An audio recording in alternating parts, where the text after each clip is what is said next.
देवकी नंदन कृष्ण गीता पाठेन तुष्यति यथा न वेदैदानेन यज्ञ तीर्थ व्रता देवी। देवकी नंदन भगवान कृष्ण गीता पाठे अतीव तुष्ट हन। तो आजकेर गीता पाठ त्रयोदश अध्याय त्रयोविंशति श्लोक।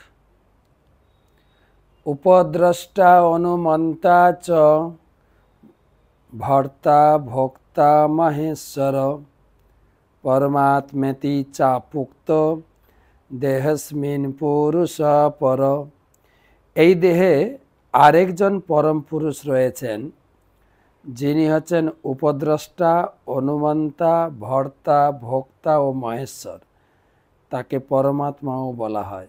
উপদ্রষ্টা অনুমন্তা চ ভর্তা ভোক্তা মহেশ্বর परमात्मेति चापुक्त देहस्मिन् पुरुष अपरः। भगवान कृष्ण क्षेत्र क्षेत्रज्ञ ज्ञान ज्ञेय प्रकृति पुरुष। पुरुष सम्बन्धे प्रकृति सम्बन्धे आलोचना হয়েছে। এখন পুরুষ অর্থাৎ পরমাত্মা রূপে ভগবান সকলের হৃদয়ে আছেন। ভগবানের প্রথম কাজ হচ্ছে প্রত্যেকের হৃদয় থেকে উপদ্রষ্টা অনুমন্তা, জীব যা আকাঙ্ক্ষা করবে সেটা তিনি অনুমোদন করবেন এবং সাক্ষী রাখবেন। আর তিনি জীবকে গাইড করবেন। শ্রীল ভক্তিবিনোদ ঠাকুর বলেছেন, ভগবানের কাজ হচ্ছে পরমাত্মা রূপে সকলের হৃদয়ে থেকে সাক্ষী রাখা।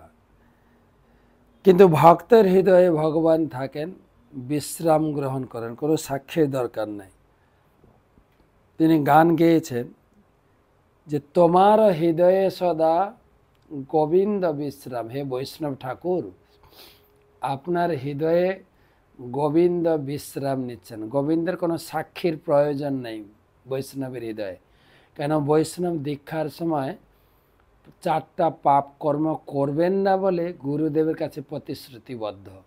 সেই জন্য গোবিন্দকে সাক্ষী রাখতে হয় না, তাই গুরুদেব দায়িত্ব নিয়েছেন। তাই